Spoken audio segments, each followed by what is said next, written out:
প্রিয় ভাইরা, যে নেত্রী 5টি বছর জেলে থেকে অত্যাচার সহ্য করে তার স্নেহের ছোট ছেলেকে বিদেশের মাটিতে আত্মহত্যা দিতে হয়েছিল, তার ছেলে বড় তারেক রহমান আজ 16 বছর দেশের বাইরে আসতে পারছে না। কিসের ষড়যন্ত্র?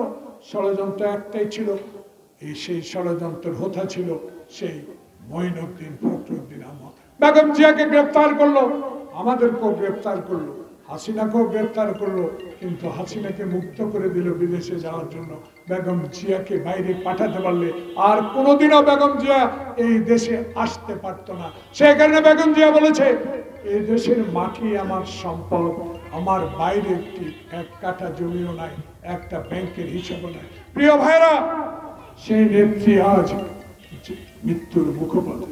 তাই আজকে আমরা জাতীয়তাবাদী শক্তি না, বাংলাদেশে মানুষের জন্য যদি বিএনপি, বেগম জিয়া, শহীদ জিয়া, তারেক রহমান কিছু করে থাকেন, আজকে এই মুহূর্তে ঠিক নির্বাচনের 2.5 মাস আগে আমরা আল্লাহর দরবারে দোয়া করব সবাই, যেই নেত্রী বাংলাদেশের গণতন্ত্রের জন্য আপসীর নেতৃত্ব পেয়েছেন, সেই নেত্রী আজ ঢাকার এবার কেয়ার হাসপাতালে মৃত্যু পথযাত্রী। আমরা আসুন, তাই সকল রাজনৈতিক আমি প্রচারণা বন্ধ করে আল্লাহর দরবারে যে যেখানে আছেন সকালে মুক্তবে নিয়ে যান ছেলেদেরকে, সেখানে হুজুরকে বলবেন আমার নেত্রীর জন্য একটু দোয়া করেন। সকালে মাদ্রাসায় যে শিক্ষক যাবেন অনুগ্রহ করে প্রথমেই বলবেন আল্লাহ পাক শহীদ জিয়ার স্ত্রী বেগম জিয়াকে বাঁচিয়ে রাখুক।